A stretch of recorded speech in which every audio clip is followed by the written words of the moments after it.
Es una presentación de este libro, La maquinización del derecho, de Raimundo Espinosa. Él es autor de otro libro de Editorial Itaca. Mi nombre es David Moreno, yo soy el editor, el director de esta editorial y el ya amigo antiguo de Raimundo y colaborador y el compañero en muchas actividades. Y la presentación de este libro el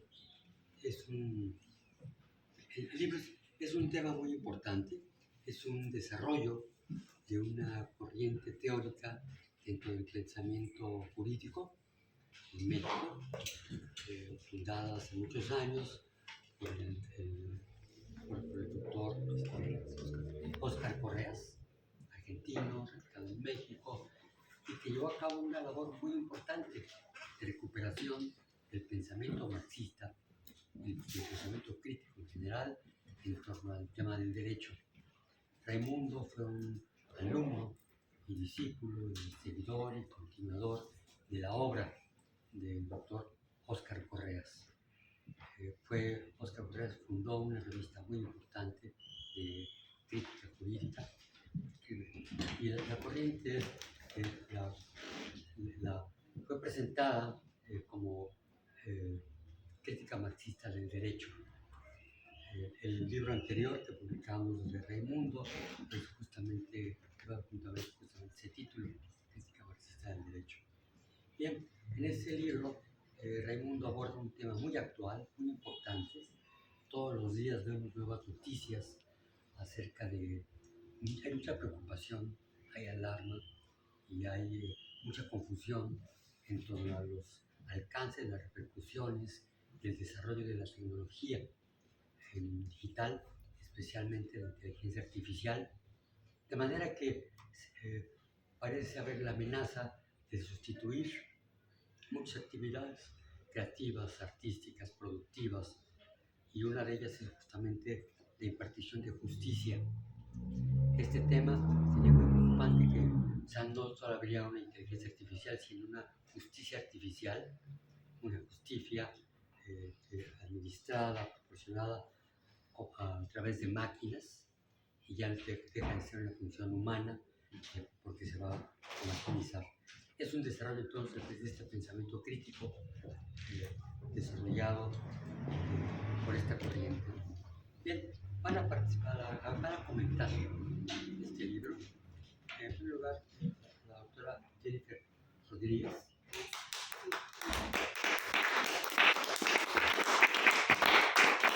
Ella es abogada, especialista en Derecho Laboral. Y bien, ella toma la palabra y en segundo lugar lo va a comentar el doctor Enrique Soto Astorga. Él es profesor en la Facultad de Ciencias, es fundador de un grupo de investigación de filosofía de la computación. Bien, en primer lugar,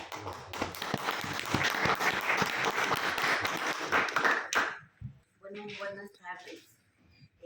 Es un honor estar con ustedes y es un placer comentarles respecto de Raimundo y de este libro, que está bastante interesante.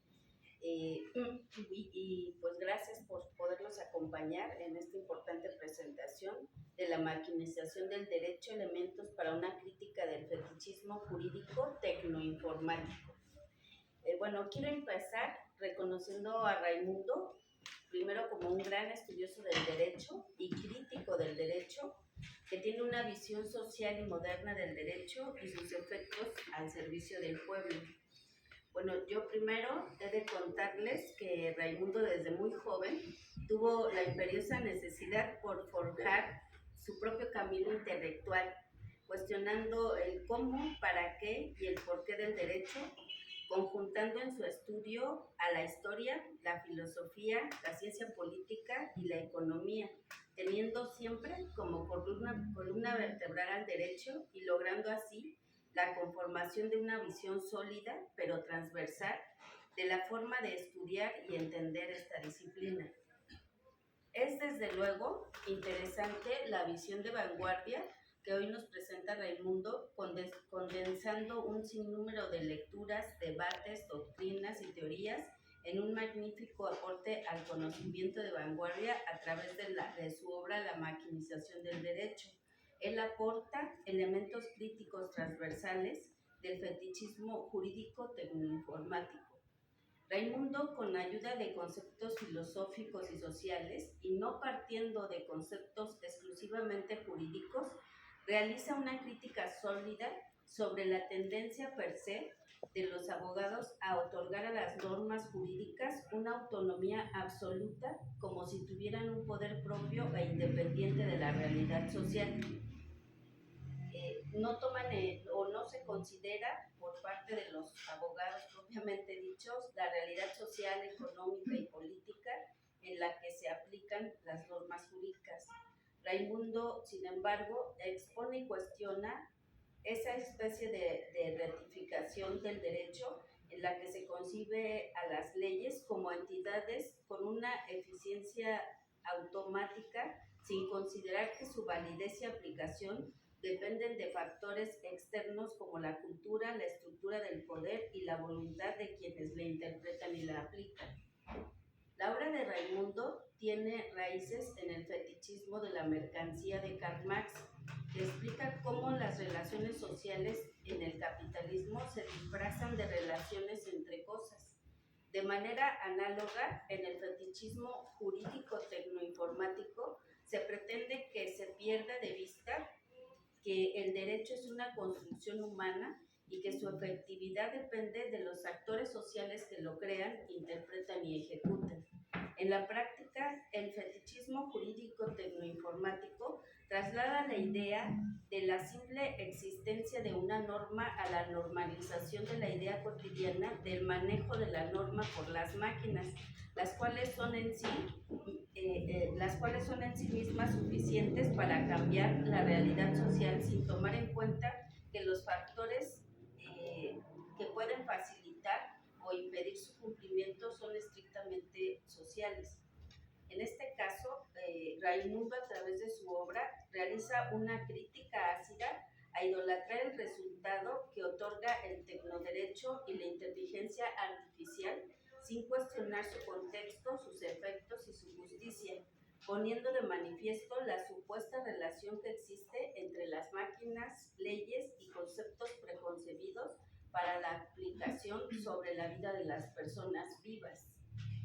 Raimundo Espinosa Hernández, en su obra, nos aporta la necesidad de realizar de manera urgente una crítica cotidiana a la intervención de políticas públicas sobre el tecnoderecho, mostrando una paradoja actual que existe entre la saturación de datos en circulación, que supone una nueva realidad, y la falta de conciencia de la transformación que impone la cotidianidad, conformando mecanismos de sacrificio y de opresión que se han conservado y tolerado de manera institucional, asegurando el propósito del capitalismo, volver al derecho una simple mercancía. Entonces, es mi aportación. Y yo quiero, pues de manera muy personal, felicitar a Raimundo. Yo estudié con Raimundo parte de la universidad y siempre fue una persona muy crítica y no se conformó con los conceptos efectivamente que nos proporcionaban los maestros, los doctores en Derecho. Y siempre buscó, me acuerdo muy bien, puntos de vista distintos. Y efectivamente a lo largo de los años, en sus obras se ve pues, toda la integración de conceptos, no nada más del derecho, ¿no? Sino lo transversal, lo integral, que pues, sí, conforman su visión, su teoría y su punto de vista. Yo sí invito a leer la obra, pero sobre todo a aplicar y a tomar el sentido de urgencia que él le da pues no nada más a la cuestión del derecho, porque esto de las máquinas se está enfocando también en la cuestión laboral, etc. Entonces es súper moderna su visión y pues con un sentido social que es lo que finalmente nos hace falta, ¿no? Muchas gracias.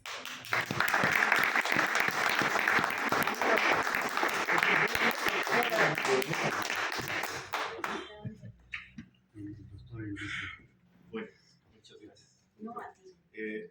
Voy a dar lectura. Yo casi no hago esto, de textos que escribo.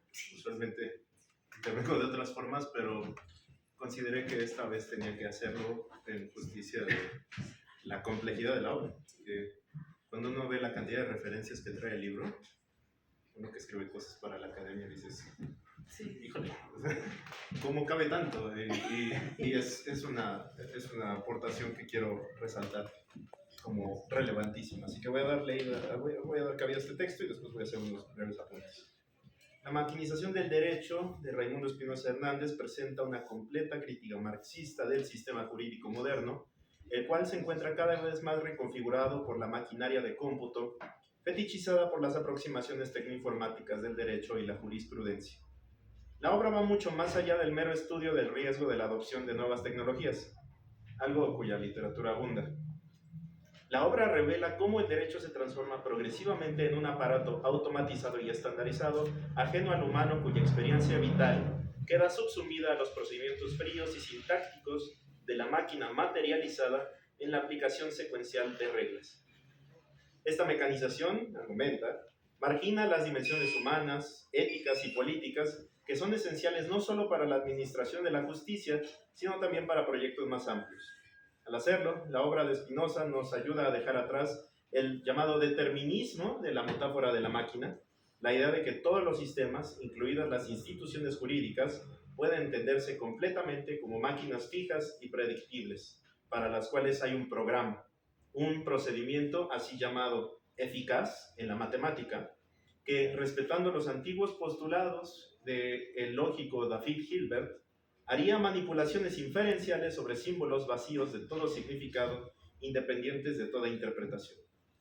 Ya hace algún tiempo que suena la pregunta sobre si el derecho, en su concepción aplicativa, es algorítmico, computable, diríamos quienes hacemos ciencias de la computación.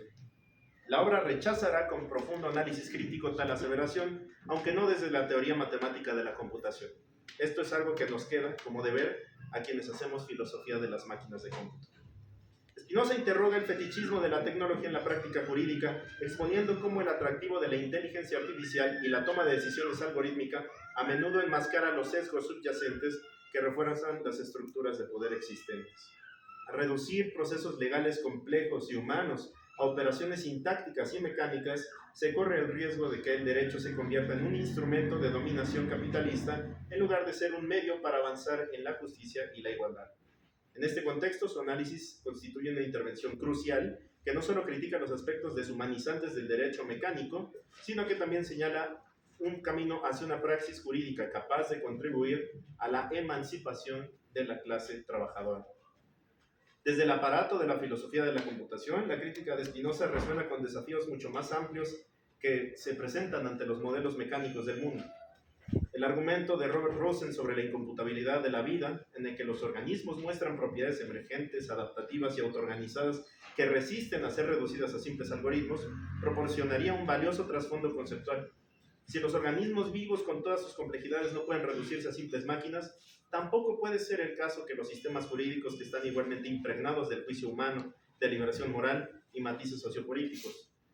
Esta perspectiva subraya que las instituciones jurídicas, así como lo dice Spinoza, no son entidades dinámicas, moldeadas por interacciones que desafían el determinismo de los algoritmos y de las máquinas de cómputo.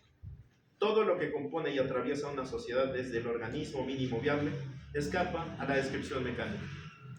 Además, al menos nosotros quienes hacemos investigación en el grupo de filosofía de la computación hemos encontrado un puente con la perspectiva holista de la filósofa Donna Haraway en su noción de simpoiesis. Haraway cuestiona la visión aislada y mecánica al enfatizar la naturaleza interdependiente y co-creativa de los sistemas. Cuando se aplica al ámbito jurídico, este marco nos invita a ver a las instituciones como redes de relaciones en evolución, en lugar de mecanismos aislados e inflexibles.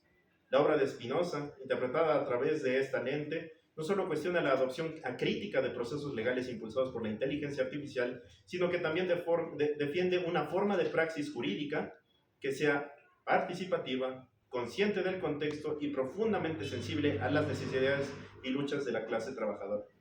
No sobra además traer a cuenta el problema del significado para la inteligencia artificial, que la ciencia cognitiva estudia activamente a partir de la aparente incapacidad de los sistemas inteligentes de adquirir experiencias significativas por el mero hecho de no estar vivos. Cuánta propiedad emergente se le acuña a un sistema de inteligencia artificial será siempre el resultado de la acción sin semántica, en donde el sujeto quedará reducido a un símbolo sin significado.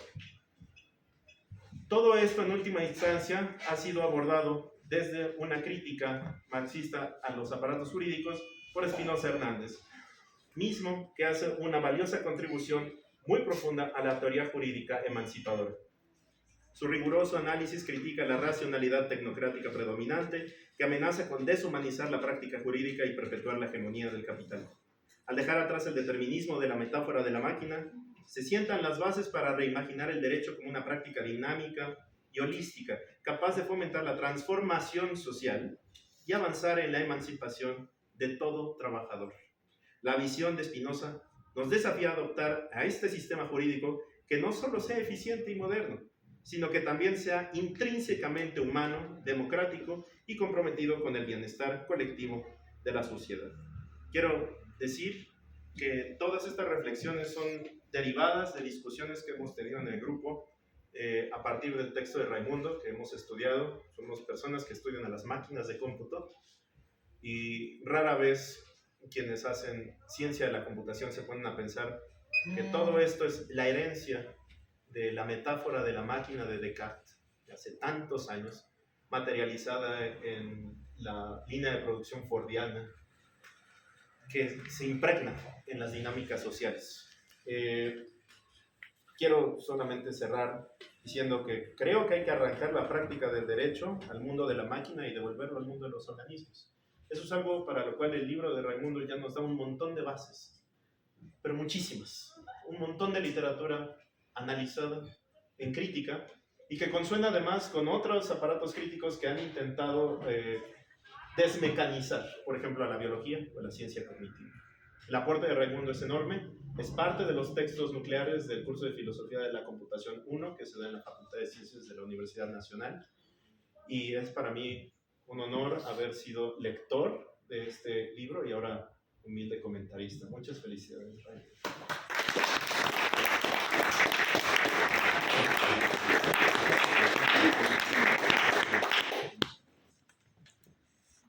Bien, ahora, muchas gracias por los comentarios. Toma la palabra Raimundo, autor del libro. Muchas gracias, David. Pues muy buenas tardes a todas y todos los que pues, nos acompañan esta tarde acá en Volcana. Por supuesto, muchas gracias a la librería que nos acoge, ¿no? Y que pues, nos ha dado esta oportunidad de reunirnos hoy. Y lo digo así porque pues está aquí ahorita con nosotros pues amigas y amigos de diferentes momentos, de diferentes épocas en mi propia vida, ¿no? Y agradezco mucho que así sea, desde amigas de la secundaria, la universidad, hasta mucho más recientes, y también referencias muy importantes para mí pues de mis estudios en el CCH, ¿no? En fin, y gente con la que he podido trabajar en diferentes procesos, en la administración pública, en el servicio público y también en procesos sociales muy importantes. Entonces, bueno, a todos les agradezco mucho que estén por acá. Algunos, bueno, también estudiantes, ¿no? Míos que están ahora por aquí y muy buenos amigos. También, bueno, agradecerle a David que pues ha confiado en mí, ¿no? Para poner el sello de Ítaca y la calidad de la editorial, pues en mis trabajos, ¿no? En estos dos textos. Bueno, con todo el riesgo que eso implica, porque la visión, la línea de trabajo, digamos, de investigación que yo he llevado adelante sobre el derecho, pues no es recibir en derecho, entre quienes estudian derecho, ¿no? Entonces, ahí no es un buen nicho de mercado para estos libros. Y del otro lado, quienes hacen pensamiento crítico, incluso marxista, pues tampoco les gusta mucho el derecho. Entonces ellos tampoco lo reciben muy bien. Entonces está en una zona muy complicada. Por un lado, los que piensan críticamente dicen, no, pues el derecho no. Y los que piensan derecho dicen, no, pues eso de qué sirve, ¿no? En fin, son libros que se ubican en ese extraño, ¿no? Y la vida ha tenido la confianza en mí para publicarlos bajo el sello de Ítaca, y te agradezco mucho, David, por ello, ¿no? Y bueno, pues las dos presentaciones, comentarios de mis amigos, de Jennifer, que deben saber, pues era mi mejor en la Facultad de Derecho, sí estudié Derecho, y ahí hay un testigo, porque no, la verdad es que no hay muchos testigos ya ahora que anden cerca, pero sí estudié Derecho, y bueno, afortunadamente me he reencontrado ahora con Jennifer, y ella da testimonio de que sí estudié Derecho, ¿no? Y bueno, te agradezco mucho, Jennifer, tus palabras y la precisión del texto que preparaste, y además la calidez de tus palabras, ¿no? Sabes que te quiero mucho y te agradezco pues que estés ahora aquí conmigo, ¿no? Y bueno, con Enrique pues nos encontramos, pues no me acuerdo cómo nos encontramos, pero fue pues un encuentro muy, pues la verdad es que muy enriquecedor para mí, que nos pudiésemos encontrar. Ya recordé. Fue en una charla, fue en el contexto de las conferencias con Echeverría. No, fueron el seminario que organizaban ellos, ¿no? De filosofía de la computación, ¿no? Que si no me equivoco, ahí le pedí a Carlitos, porque sí, claro, vi la mesa y vi los temas y dije, no, yo creo que ahí podríamos encontrar diálogo, y le pedí que te llevara los ejemplares, ¿no? Para leerlo. Bueno, y ahí nos pusimos en contacto, y luego empezamos ya a colaborar, me acuerdo, en un foro en la Cámara, ¿no? Precisamente sobre neuroderechos y estos temas, ¿no? Bueno, yo ahí me enteré que existía el grupo de filosofía de la computación y que hacían todo este pues trabajo tan complejo, ¿no? Porque la verdad es que es muy complicado, ¿no? La reflexión que ellos hacen, los autores que leen, y la complejidad misma del tema, y bueno, ellos tienen toda esa línea de trabajo. Y bueno, deben ustedes saber que donde mejor ha sido recibido el libro, pues ha sido precisamente en esos espacios, ¿no? En filosofía de la computación, y compañeros que estudian ciencias, ¿no? Matemáticas y ciencia de la computación, es donde creo que ha sido mejor recibido el libro en la academia, no tanto en los que estudian Derecho, porque pues les parece muy raro, y cuando lo leen, pues hay que leerlo varias veces, ¿no? Y no es tan fácil. Entonces, bueno, ahí en filosofía de la ciencia, filosofía de la computación, ha sido muy bien recibido el libro en la academia. Y el otro espacio, bueno, no gran espacio, pero el otro espacio que sí es muy significativo para mí, donde ha sido muy bien recibido el libro, pues ha sido espacios de colectivos de cyberpunks, ¿no? Y de gente que hace pues, cosas raras en internet, ¿no? Nos buscan mucho, ¿no?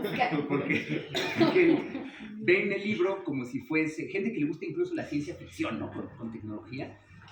Me buscan mucho porque aprecian, les parece que es como llevar todo el rollo y la filosofía detrás de películas como Matrix o Terminator, llevarlo al mundo del derecho, ¿no? Entonces, de repente lo leen no como si fuera una cosa teórica, lo leen de repente como si fuera pues una novela de ciencia ficción, ¿no?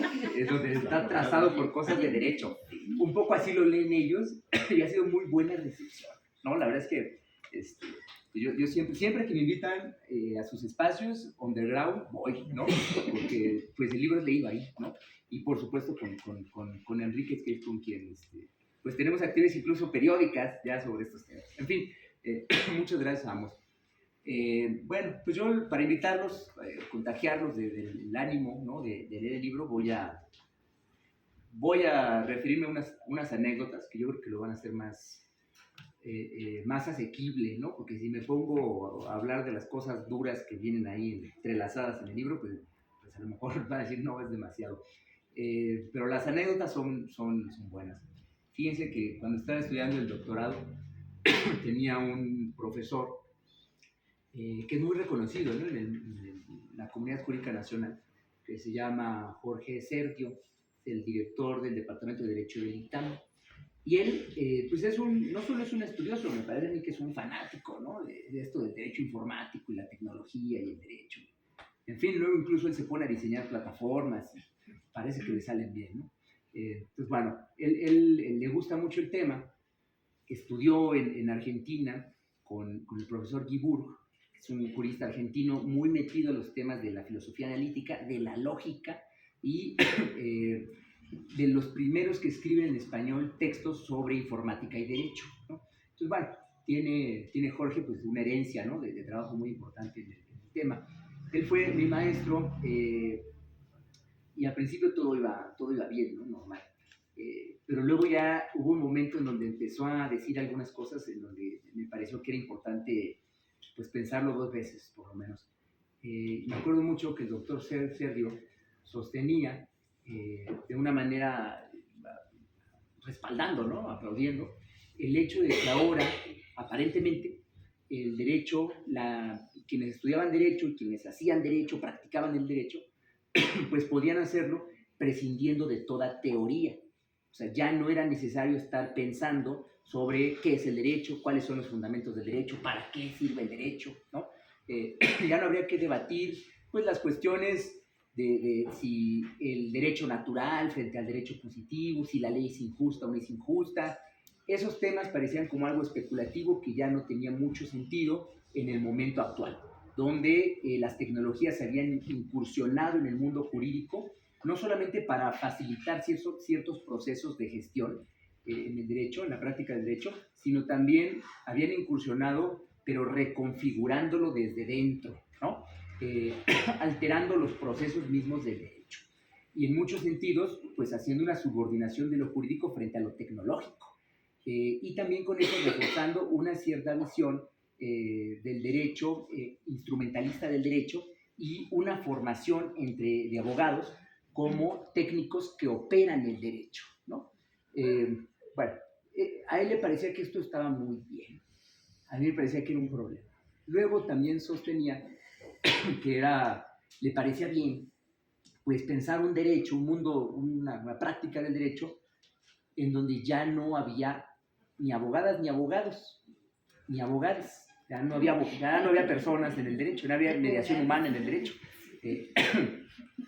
¿Por qué? Porque, bueno, pues ahora el derecho más bien era parte de un programa, ¿no? Que en todo caso lo que requería era un hardware con un software para procesar algoritmos, ¿no? Con una programación previa, para procesar big data, grandes datos que alguien iba a estar viendo ahí, procesar, entonces iban las respuestas. Las respuestas que son, pues son políticas públicas, en el caso del Poder Ejecutivo, por ejemplo, son, bueno, también la vigilancia, la seguridad pública, ¿no? También darían respuestas para eso. Pero además también producirían leyes, producirían normas. Y además, pues también sentencias, interpretarían el derecho y establecerían resoluciones de casos concretos, ¿no? Que otras máquinas pues estarían también aptas para cumplir de manera efectiva. A él le parecía que el mundo estaba ya caminando hacia allá y le parecía bien, ¿no? Yo ahí fue donde tuve más dudas todavía, ¿no? Sobre lo de la teoría dije, bueno, pues ya no pensamos mucho, pero pues no pensar nada a lo mejor no nos duele tanto. Pero ya que no haya personas de por medio, bueno.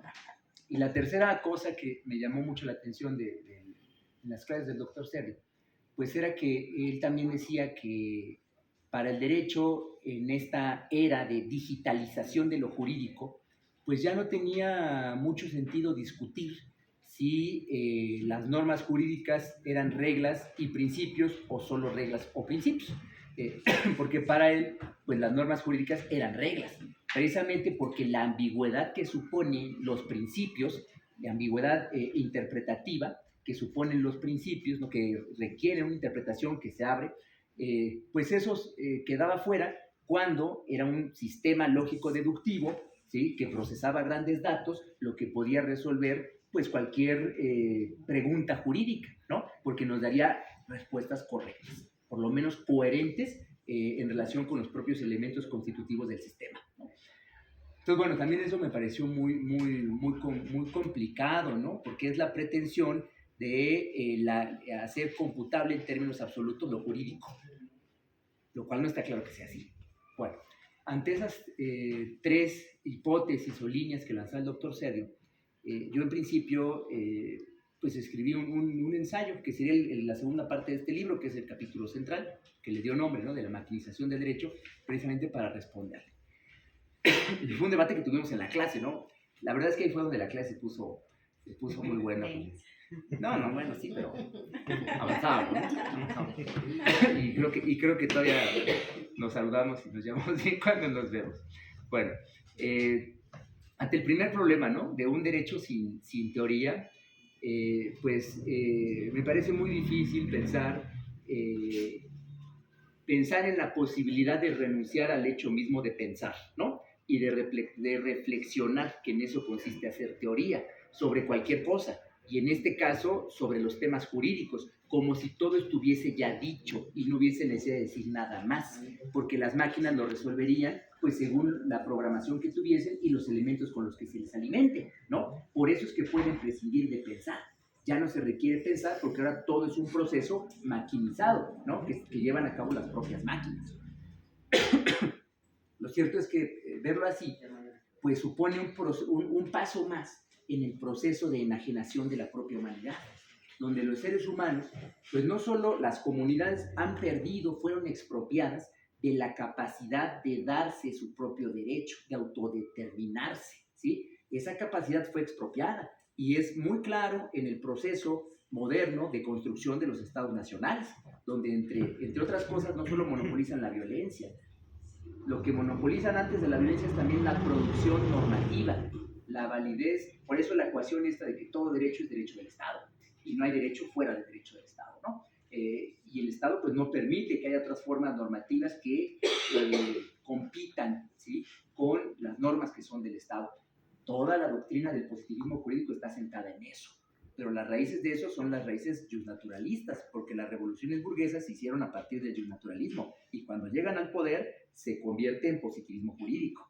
En fin, me parece a mí muy complicado dejar de pensar y no cuestionar este punto de partida de todo el planteamiento que hacía el doctor Sergio, ¿no? Porque nos invitaba ya no preocuparnos por saber si la ley es justa o es injusta, ya no preocuparnos por los fundamentos del derecho moderno. Eso era una forma análoga, distinta pero análoga, de presentar lo que a la caída del muro de Berlín, ¿no? Y todo esto del fin de la Guerra Fría, etcétera, pues tomaron muchos como el fin de la historia, ¿no? Hemos llegado a un punto de desarrollo de la civilización humana en donde estas son las instituciones fundamentales y no hay más hacia dónde ir, porque no hay necesidad. Este es el mejor mundo posible. Pues en parte eso es lo que nos estaba diciendo el doctor Sergio con el argumento. No hay mejor derecho que este. Llegamos ya a este punto de desarrollo y no hay más. Ahora los seres humanos podemos irnos a descansar porque son las máquinas operando de manera automatizada las que resolverán los problemas de la justicia o la injusticia en la sociedad humana. Yo pienso que eso no es así, ¿no? Y por supuesto es toda esa narrativa pues es mucha imaginación, yo eso lo reconozco, es mucha creatividad, pero pues es una apología soterrada pues de la modernidad capitalista y de un derecho que se caracteriza por ser heterónomo y coercitivo, y eso traducido en términos de teoría crítica pues es un derecho enajenado y represivo, y me parece a mí que no lo podemos tolerar ni podemos dejar de señalarlo, y para eso es que se requiere la teoría, y no cualquier teoría que describa, sino una teoría crítica, ¿sí? Una teoría crítica del derecho. Esa fue mi respuesta al primer argumento del doctor Sergio. El segundo punto, claro, yo dije, bueno, ¿por qué él celebra, ¿no? Que ya no haya, que podamos prescindir de los abogados como mediadores y operadores de lo jurídico? Pues me acordé que él trabajaba en el ITAM. Dije, claro, porque los alumnos que él tiene, pues son los alumnos que no tienen problemas para conseguir empleo. Son los hijos de papi, que ya todos tienen empleo asegurado, porque son los dueños de los grandes despachos, porque son hijos de empresarios, que por supuesto, pues, en el peor de los casos, trabajarán en las empresas de los papis, ¿no? Entonces no tienen ese problema y pueden prescindir de toda la masa de obreros jurídicos, toda esa fuerza de trabajo jurídica, pueden prescindir de ellos, porque ahora solamente lo que necesitan, según esta visión, pues son aplicaciones que les resuelvan toda la talacha que hacen los abogados, los pasantes, o que hacen lo que llaman ellos los abogados juniors, ¿no? No los necesita, esa masa es prescindible, porque ahora el trabajo que hacían 50 personas lo puede hacer una aplicación, y es mejor contratar ingenieros en sistemas, ¿no? Computólogos, en fin, diseñadores de software, con algunos elementos jurídicos, hasta de derechos humanos si quieren, es mejor contratar uno que nos resuelva todo eso a contratar 50. Es mejor pagar un salario más o menos bueno a uno que haga todo esto en lugar de tener 50 salarios malos, que son 50 problemas, ¿no? Y que son humanos con problemas mayores a lo estrictamente laboral. En fin, entendí eso y me di cuenta que el planteamiento que él hacía pues respondía a su propia circunstancia. Esa población de gente con esos privilegios, con esa situación privilegiada, a los que el doctor Sergio da clases. Entonces, esa teoría ahí acomoda muy bien. Pero cuando llevamos eso a una universidad pública y nos damos cuenta de la gran cantidad de compañeros que ingresan y luego los que alcanzan a egresar, y vemos que toda esa oferta, ¿no?, de fuerza de trabajo jurídica que sale de las universidades y que tiene mucha necesidad, ¿no?, pues no encuentra dónde realizarse porque el mercado de trabajo es mucho más estrecho y terminan pues no realizando actividades de la profesión, sino cualquier otra para poder sobrevivir. Ahí nos damos cuenta pues que tenemos que enfocar el problema desde otra perspectiva, porque el desplazamiento de la fuerza de trabajo laboral, jurídica, que supone la inteligencia artificial o el conjunto de aplicaciones que ustedes quieran, pues sí tiene repercusiones sociales. ¿Qué va a pasar con todos aquellos que ya de por sí no encuentran empleo en el mundo del derecho, ¿sí?, con esta incursión de las máquinas, ¿no?, decirlo así rápido, en donde todavía va a ser más difícil? Pues la situación que vivimos ahora se va a radicalizar más. Los egresados de universidades públicas, en cualquier lugar, no solo pienso en la UNAM, pues, o sea, yo creo que eso es todavía peor en las entidades federativas. Pero estos egresados de universidades públicas que tienen que estar buscando dónde poder desarrollar sus habilidades y ganarse la vida, pues va a ser más complicado. Van a tener que seguir haciendo pues los pequeños trabajos pues de abogados que ven pues los asuntos que se catalogan como asuntos menores, que no dejan de ser importantes, pero que son pues tramitar divorcios y ayudar a amigos a salir del torito los fines de semana, ¿no? Y son abogados que difícilmente podrán acceder a mejores puestos en los grandes despachos. Tendrán que buscar y pelearse y competir a muerte con otros colegas para entrar al servicio público, ¿no? Tendrán que hacer 1000 grillas para poder conseguir un espacio ahí, ¿no? Y traicionar, y, en fin, pasan muchas cosas. O tendrán fortuna y encontrarán algún espacio en el sector privado, con salarios que también están pues, muy, muy apretados, ¿no?, y con condiciones que no son las mejores, pero difícilmente ellos, ¿no?, muy pocos de ellos lograrán, siendo emprendedores y entusiastas del emprendedurismo, pues algunos de ellos quizás logren poner su propio despacho, que también si lo logran hacer, pues muy pocos lograrán constituir ese despacho como un gran despacho. También serán esos asuntos pequeños los que lleguen, ¿no? ¿Por qué? Porque los grandes despachos en nuestro país, que sí existen, pues son los despachos que están presentes en instituciones como la Escuela Libre de Derecho, como la Iberoamericana, como el TEC de Monterrey, ¿no?, como el mismo ITAM y otras, ¿no? Esos grandes despachos pues están todos asociados con los grandes despachos norteamericanos y son los que llevan los temas que tienen que ver con recursos estratégicos, los temas energéticos, los temas de telecomunicaciones, ¿no? ¿Y quién accede a eso? Muy pocos acceden a eso. El despacho más reconocido todavía dicen que de mexicanos pues es el de Gómez Montt. Sí, un panista, que fue secretario de Gobernación y que gracias a eso pues también logró, ya tenía un gran negocio y por eso luego se volvió secretario de Gobernación. Pero ser secretario de Gobernación pues le permitió acceder a más negocios, ¿no? Y yo lo conozco porque fuimos compañeros de banca en el doctorado y ya se imaginarán cómo fue eso, muy emocionante todo el tiempo, porque es un cuate que tiene mucha labia, ¿no? Y sí estudiaba, entonces no estaba tan fácil.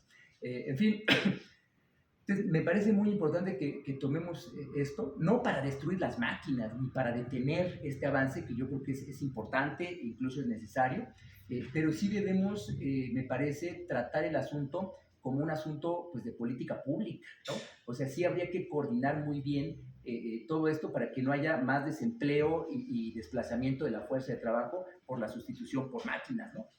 Esto quizá no lo hemos visto tan fuerte en nuestro país, pero esto sucede. O sea, esto sucede en Estados Unidos, esto sucede en Europa, esto sucede en Japón. Esto ya pasa, ¿no? Esto ya pasa, aquí también va pasando y cada vez va a ser más presente. Entonces creo que hay que asumirlo como un asunto de orden público y ver de qué manera se puede atender, porque toda esta producción en masa de abogados, pues lo único que genera es mayor precariedad, porque precisamente constituyen ahora un ejército de reserva de la fuerza de trabajo laboral que se aprovechan pues los empresarios de los negocios jurídicos, porque esos son los despachos, ¿no? Entonces, bueno, ese fue el argumento que yo le presenté a Sergio en este segundo punto, ¿no? Y finalmente, sobre el asunto del derecho, bueno, de prescindir de los principios, ¿no? Bueno, lo que está detrás de ese argumento es que, como ahora, a ver, los seres humanos tienen muchos sesgos, ¿no? Es más, los seres humanos tienen sentimientos y emociones, tienen muchos prejuicios, ¿no? Viven vidas complicadas que a veces los afectan y eso los llevan a tomar decisiones que parecen irracionales, ¿no? Frente al frío cálculo que puede hacer una máquina, ¿no? Entonces, ese argumento está detrás, ¿no? Es una visión incluso antropológica, ¿no? En fin, teniendo eso en cuenta, pues parece claro, parece evidente que si uno quiere defender dogmáticamente, como le dicen, el principio de independencia judicial, ¿no? o esto de la imparcialidad, ¿no? Pues qué mejor que una máquina, porque un ser humano tiene muchos problemas, es muy problemático un ser humano. O sea, el cabrón siente, ¿no? Y a veces también disiente, ¿no? No solo siente, a veces también no está de acuerdo. Y eso es muy problemático. Entonces generan sentencias que en casos análogos pues son diferentes, ¿no? Y algunos se han forjado en la vida un criterio distinto, ¿no? Porque la manera en la que adoptan y desarrollan la virtud de la prudencia es distinta, ¿no? Entonces, eso es muy problemático. Sería mejor, pues, un juez, lo voy a poner el caso más caricaturizado y más sencillo, que es el del juez, pero pasa en otros, ¿no? Un juez robot, ¿no? Entonces, que no tiene esos sesgos, ¿no?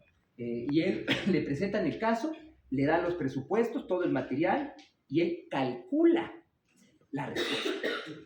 Y además, esto se puede, ese es un caso, pero el siguiente caso lo resuelve igual, el siguiente igual. Entonces, también predice cómo se comporta la sociedad y luego puede predecir cómo el mismo juez se va a comportar, ¿no? Imagínense, ese es un orden absoluto. Ese es el sueño del realismo jurídico norteamericano, pragmatista. Eso es lo que ellos querían, poder calcular el derecho.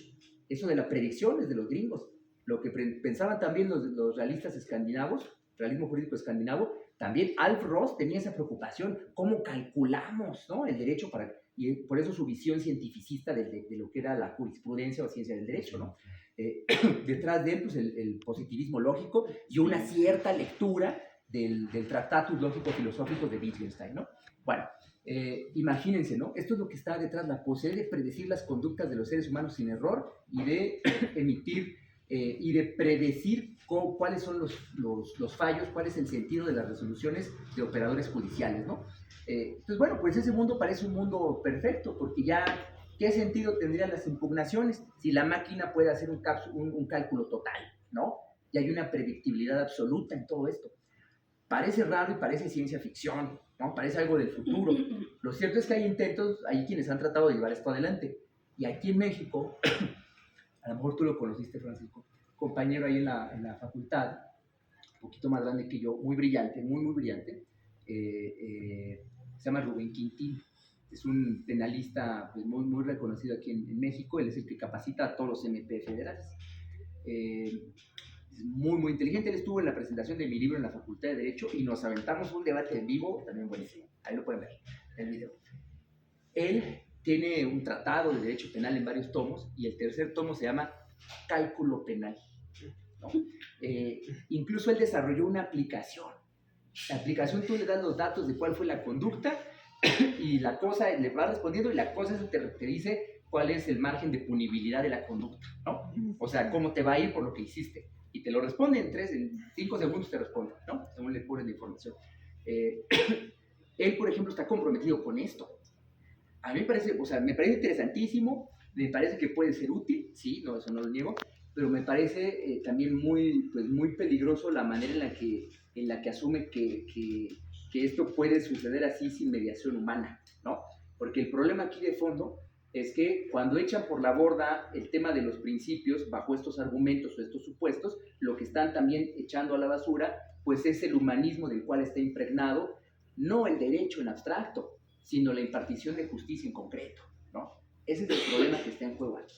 Entonces, bueno, no es simplemente un derecho que está constituido por reglas o por principios, pues eso es nada más a nivel teórico y lo superficial del debate. De fondo, el problema es si el derecho es una ciencia que se va pareciendo más a una técnica como dogmática jurídica y los operadores jurídicos son entonces técnicos altamente competentes, ¿no?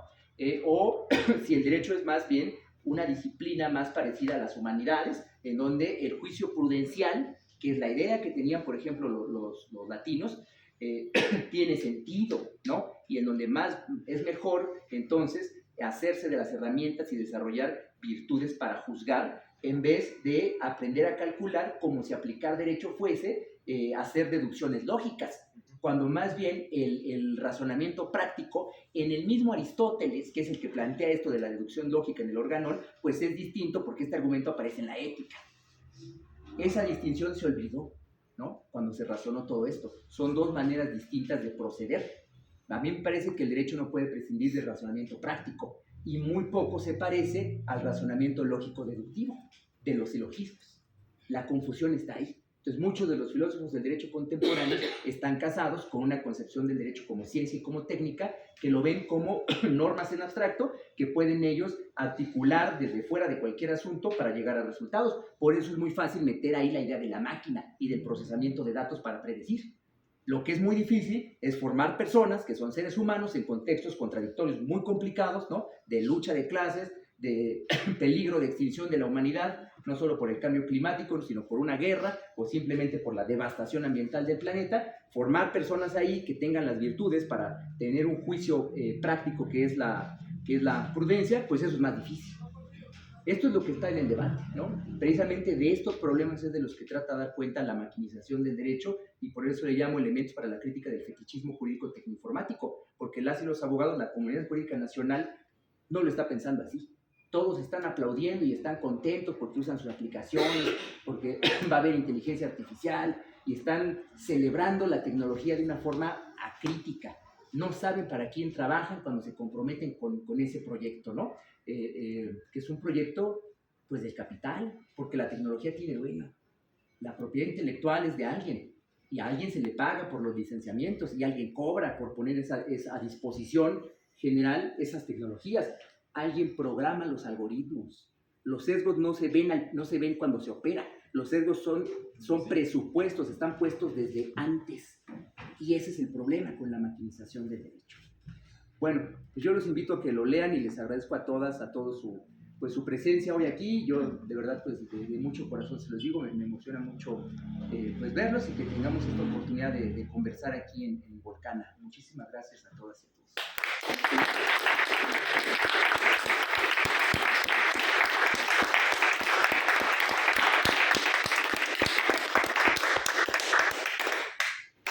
Vamos a pasar ahora. ¿Quieren ustedes preguntar algo? ¿Comentar algo? Por ejemplo, ¿qué fue lo que te contestó? Qué bueno, vete que nunca me había preguntado qué contestó. Fíjate, David, que se lo tomó en serio, pero vio que el planteamiento lo rebasaba, ¿no? Y me dijo, oye, mira, a ver, está muy bien lo que tú estás planteando, ¿no? Lo reconoció. O sea, yo por eso lo cito y no lo cito como para, pinche serio. No, lo cito porque fue honesto, ¿no? O sea, no pudo refutar, esto no pudo ir más allá. Y más bien dijo, no, me ayudó incluso con bibliografía, me hizo algunos señalamientos de cómo mejorar algunos argumentos. Yo por eso se lo agradezco mucho, ¿no? Porque eso o sea, la manera en que él respondió pues fue muy honesta y fue realmente, bueno, él tiene su posición política y su forma de ver el derecho, pero mostró también la calidad que él tiene como profesor y como intelectual, y me ayudó a puntualizar varios de los argumentos, me dio la bibliografía, y bueno, pues tenemos muy buena relación todavía, ¿no? Ya fuera de broma, tenemos buena relación hoy día. Sí. Bien, ¿alguien quiere tomar? Sí. Bueno, Buenas noches. A mí me parece muy importante la crítica que se realiza respecto a las inteligencias artificiales que se van aplicando en este caso en el derecho. Y creo que justamente esa crítica no se puede aplicar simplemente a la disciplina del derecho, ¿no?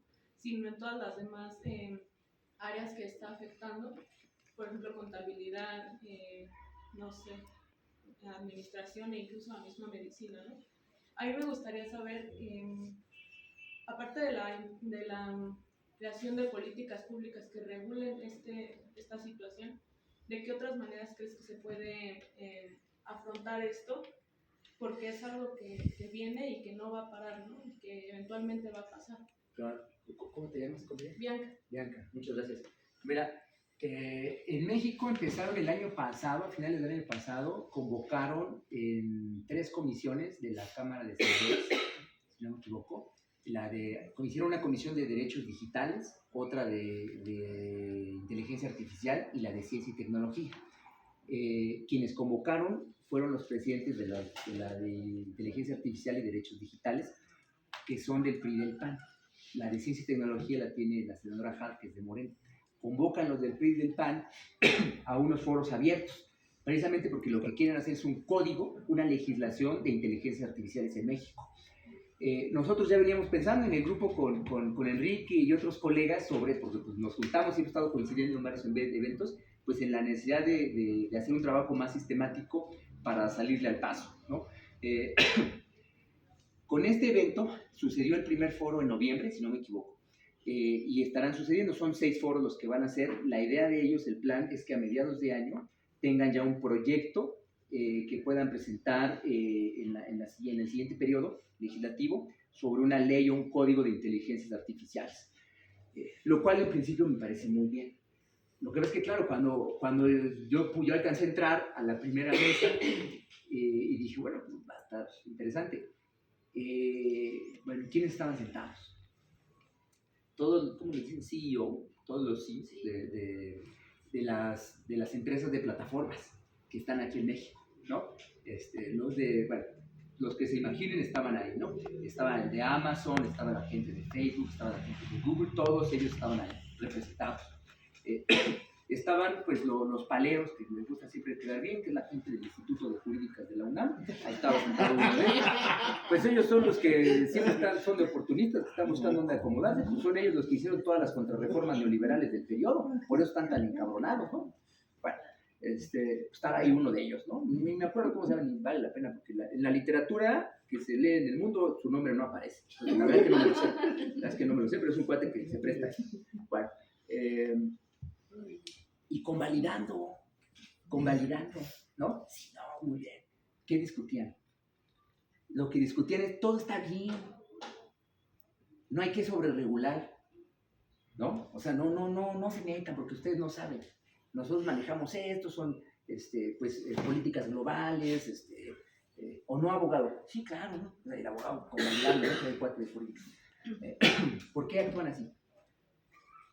A nivel mundial hay un debate muy fuerte en 2 posiciones distintas. La postura que tiene Estados Unidos, ¿no? La postura que tiene China, con algunos otros casos como Rusia o como Brasil en América Latina. Brasil acaba de emitir una reglamentación donde pone límites a la actuación de las empresas de plataformas, ¿no? Pero la gran antípoda está entre los chinos y los norteamericanos. Uno de los antecedentes importantes para el reacomodo geopolítico que estamos viviendo ahora y del cual tenemos que estar conscientes porque somos vecinos del imperio, ¿sí? Tiene que ver precisamente con la guerra comercial entre China y Estados Unidos. Y ahí la inteligencia artificial fue un tema crucial, ha sido un tema crucial. ¿Qué hicieron los chinos? Bueno, el modelo de Estados Unidos, que era no regular. ¿Qué es lo que sucede? Que las empresas de plataformas pues no producen valor. Ellos son simplemente mediadores entre el capital industrial que sí lo produce y luego quienes comercian con algunas cosas, productos, y quienes finalmente lo reciben como consumidores, pero no producen valor. Nada más que ellos sí cobran por el servicio que prestan. a partir de plataformas automatizadas con inteligencia artificial. Y en ese cobrar le quitan una gran tajada a los capitalistas de verdad. Y le quitan también un cacho a los que luego comercializan ya en concreto para distribuir, o pues ya a los consumidores finales. Ese es un problema comercial que está, es uno de los elementos importantes para entender la disputa entre Estados Unidos y China, que nos lleva a lo que tenemos hoy, ¿no? Que está repercutiendo en México. Bueno, frente a eso, ¿qué hicieron los chinos?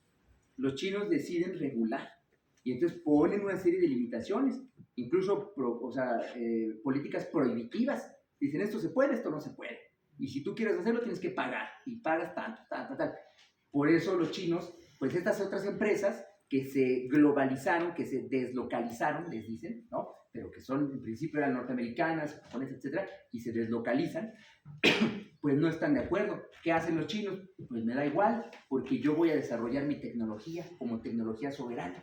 Y los chinos tienen sus propios desarrollos, ¿sí? Con toda esta regulación, y tienen limitados a todas estas empresas transnacionales que querían tomar el mercado chino. Imagínense la cantidad de consumidores que hay en China, ¿no? O sea, eso ya pasó. Y ese es el contexto en donde está sucediendo la discusión sobre cómo regular la inteligencia artificial en las plataformas. Esa discusión, yo no sé hasta dónde estén conscientes en México, pero detrás de esa discusión chafa en el Senado está este problema geopolítico que es muy importante, ¿no? Y comercial. ¿Qué es lo que hay que hacer en la coyuntura? Digo, para no irme a la acción directa y todo eso también, pero ¿qué es lo que hay que hacer en la coyuntura en la que estamos? En la coyuntura en la que estamos, pues hay que participar en las discusiones sobre estos códigos de inteligencia artificial, porque ya están pensando hacerlo. Y en algún momento va a suceder, sí se necesita, pero no pueden ser códigos que regulando desregulen, sino que tienen que ser códigos que estén basados primero en principios de soberanía nacional. Eso es muy importante, más ahorita frente al segundo gobierno de Trump, ¿no? Para nosotros es muy importante. Luego, pues debe también tener una perspectiva garantista de derechos humanos, ¿no?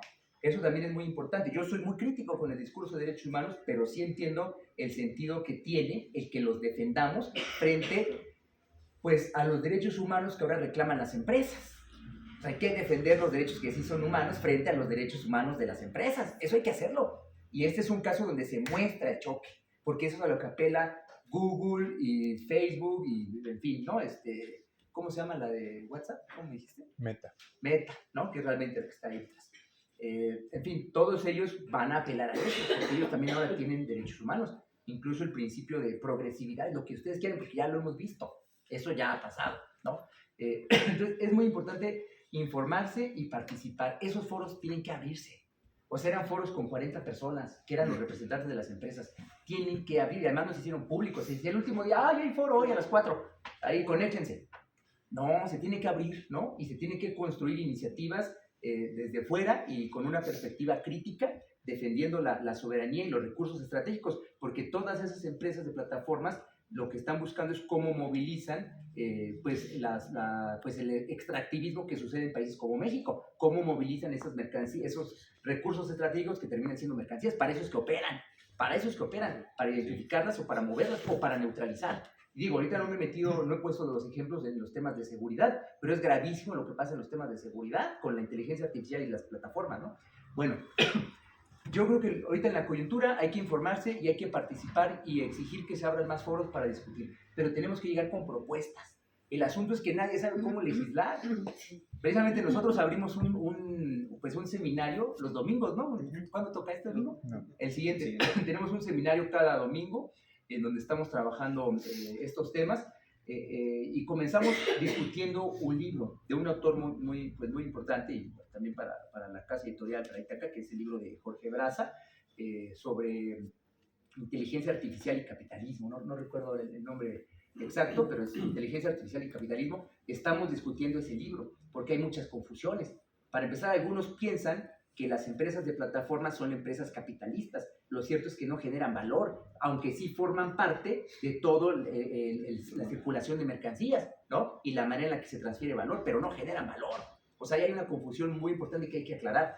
En fin, estamos discutiendo ese libro en la idea de conformar un grupo interdisciplinario, pues de académicos y activistas y hasta políticos o gente que anda metido en esto, para poder formular una propuesta independiente y que sí ponga los puntos sobre las IES, ¿no? Porque no podemos confiarnos en, una vez más, una legislación corporativa hecha a modo para favorecer intereses comerciales que pueden ser garantistas del interés privado, pero que no tienen nada que ver con el interés público nacional, lo que es el interés público nacional, ¿no? Entonces, bueno, yo, eso es lo que, ¿no? Para más o menos responder lo que preguntan.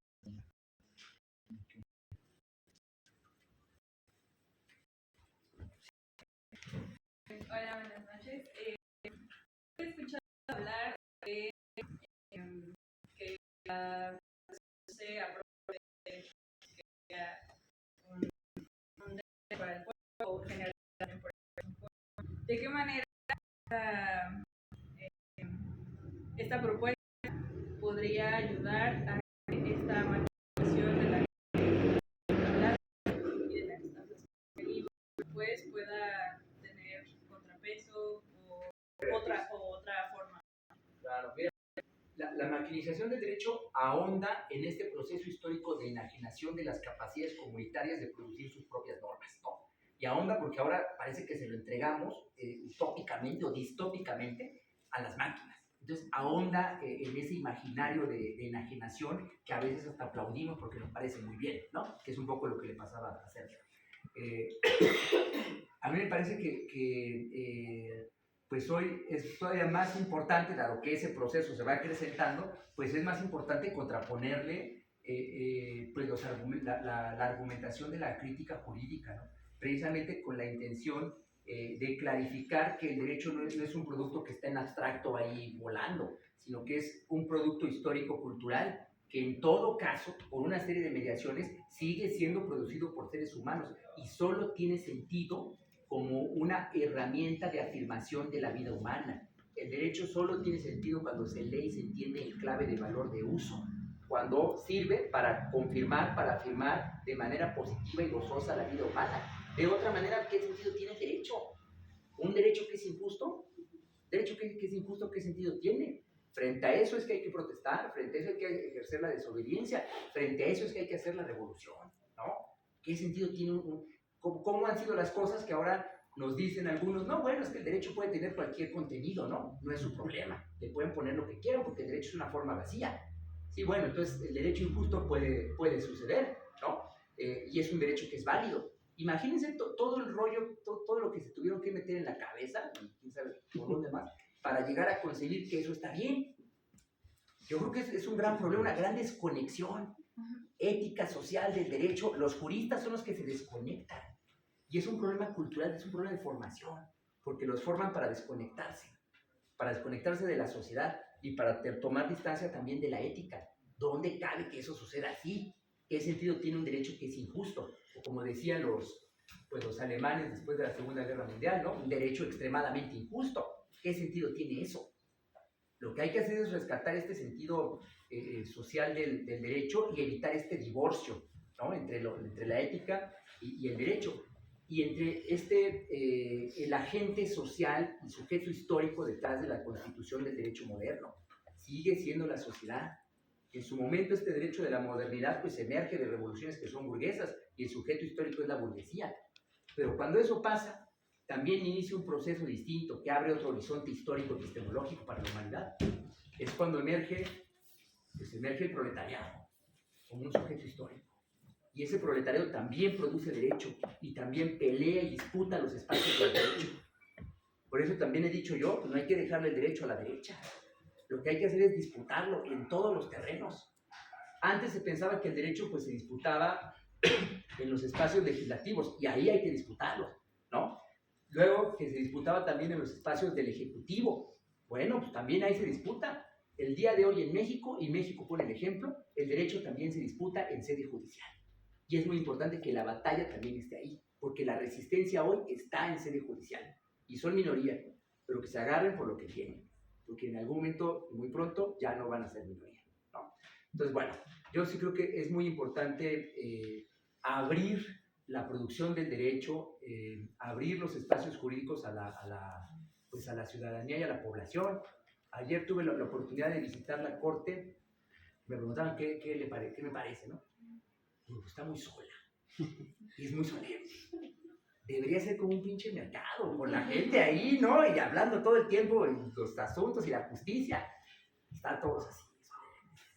¿Eso qué es, no? ¿Eso qué es? Ya ni en Palacio Nacional es así. Ya tú entras en un desmadre también, ¿no? Y está bien, porque eso quiere decir que está vivo y que la gente está ahí. Y el Palacio Legislativo, pues es eso. Todo el tiempo hay manifestaciones y gente afuera y entrando y saliendo y los foros y las reuniones, etc. Así es como tendría que ser, porque son espacios públicos. Y se nos olvida qué cosas han pasado en nuestra historia que ahora estamos luchando por recuperar y reapropiarnos de espacios que de por sí son públicos. Imagínense cómo estamos. Pero son batallas que estamos dando. Y México se pone a la vanguardia con el asunto de la reforma judicial precisamente por esto, porque es un proceso de reapropiación del derecho. Cuando dicen cómo acercar la justicia a la gente, el poder judicial a la gente, pues es un proceso de reapropiación social del derecho. Hay que disputar la plaza, ¿no? Hay que disputar ese territorio, ese espacio. La gente tiene que estar ahí. Pero esa batalla también requiere, pues, cambios muy profundos en la cultura jurídica nacional. Requiere también cambios en la formación de los abogados. ¿Por qué los abogados son tan conservadores y reaccionarios? Porque los forman para eso es que los forman. Terminan constituyéndose, convirtiéndose en policías del Estado de Derecho. Nada más que ese Estado de Derecho no existe en lo abstracto, como un montón de ideales, ¿no? Absolutos o ahistóricos. El Estado de Derecho es el Estado burgués de derecho, de la modernidad capitalista. Cuando el abogado está entrenado para ser un operador técnico que defiende el Estado de Derecho, pues realmente está siendo entrenado para defender el Estado burgués de derecho, para defender un cierto statu quo, con ciertas variaciones, pero de fondo está entrenado para eso. Hay que romper con la formación de la manera en que se enseña el derecho, la manera en que los abogados comprenden el derecho y la manera en que lo ejercen. Es un cambio cultural muy importante, ¿sí? Me parece que pues eso es imprescindible si queremos, pues, seguir avanzando en un proceso de democratización de la sociedad y de nuestras instituciones, ¿no? Eso es lo que diría Omaira por ahora.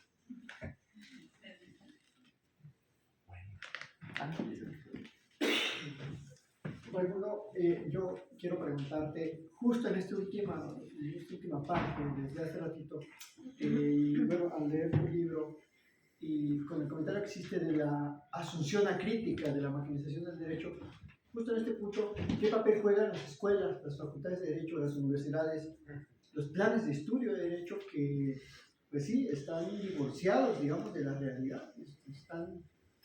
Algunos planes no se han reformado hace 10, 15 años y llevamos en que las máquinas quieren dictar sentencias y todavía se están enseñando cosas muy recurrentes. Entonces, ¿cuál es tu postura en ese aspecto? Claro, mira, yo ahí creo que te agradezco mucho esa pregunta porque me permite puntualizar algo que es interesante.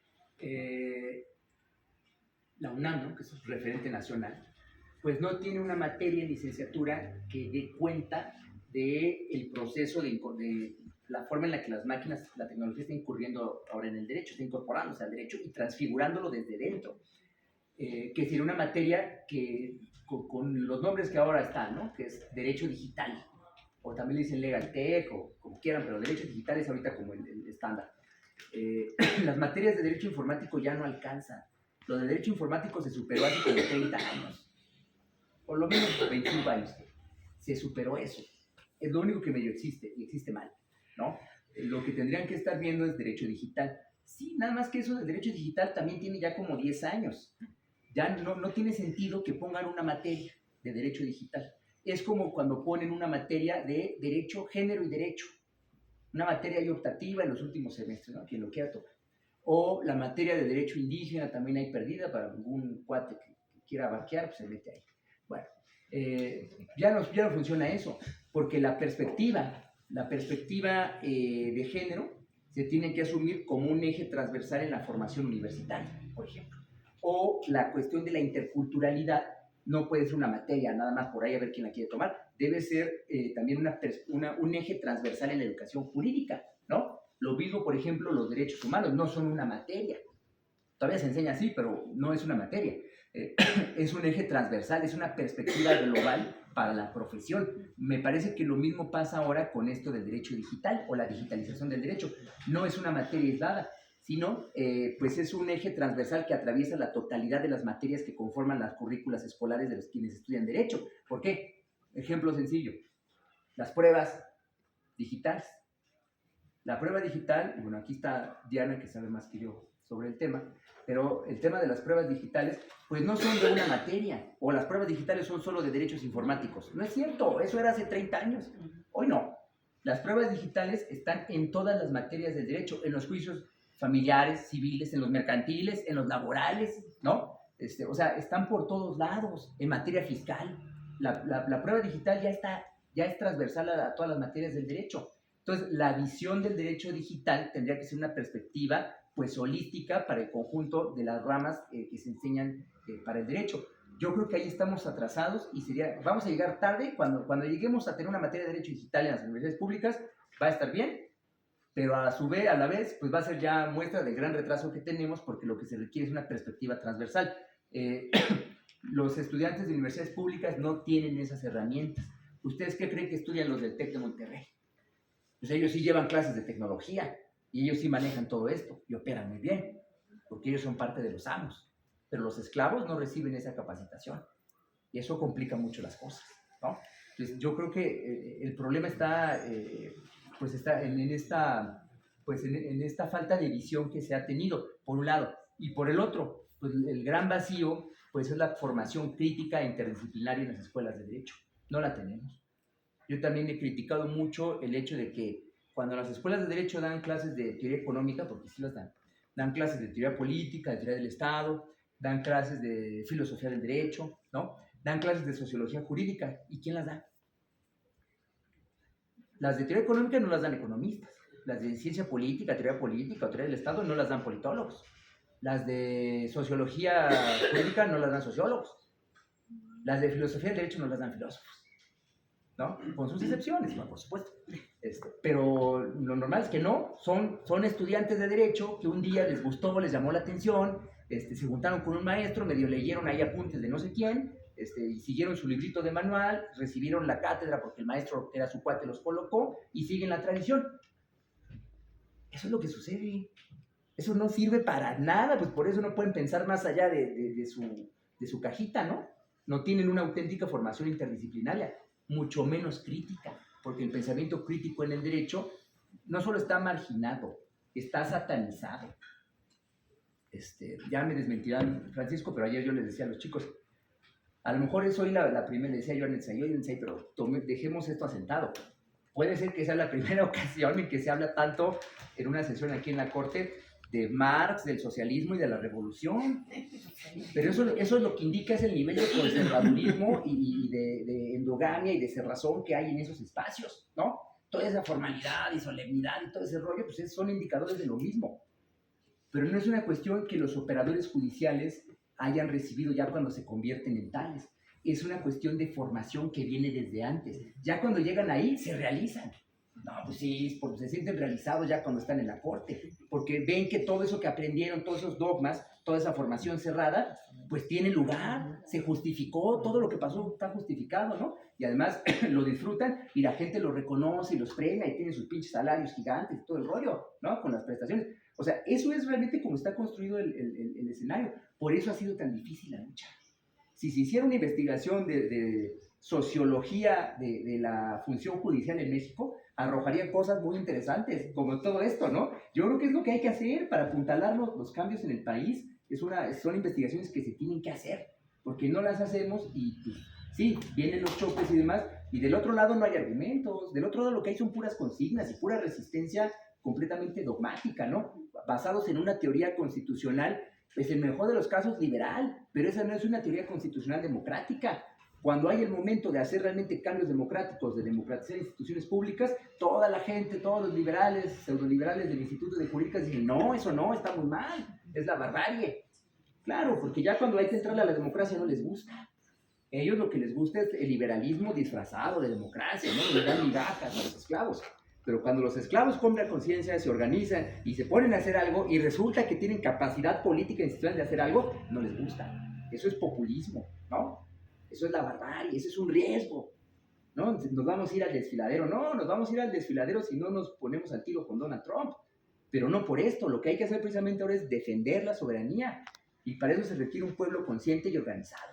Entonces, bueno, todos estos problemas son los que están detrás de la educación jurídica, ¿no? Por eso, pues reaccionan así. de forma tan conservadora. La única marcha en la que han ido los abogados de la Facultad de Derecho en la UNAM masivamente, pues fue la marcha al Consejo de la Judicatura en contra de la reforma, la marcha de su vida, un pinche kilómetro, ¿no? Digo, aquí está Francisco, ¿cómo era en la huelga del 99? Yo estaba en el CCH, pero estaba ya en la facultad.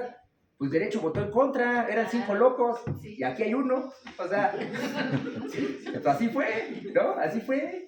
O sea, pues no, no hacemos nada en contra, y los empujaban y los sacaban, y ahora sí fueron a marchar. No es solo la coyuntura, es una formación, es una cultura jurídica neoliberal que además se reconcentra con una cultura de por sí conservadora, que es la que se aprende en Derecho. Esos son los retos de fondo que tenemos que dar desde las trincheras que tengamos, la academia, el activismo, las posiciones que tengamos en el servicio público, en la política, son las batallas que hay que dar. Una batalla por superar esta cultura jurídica conservadora y neoliberal que hemos heredado.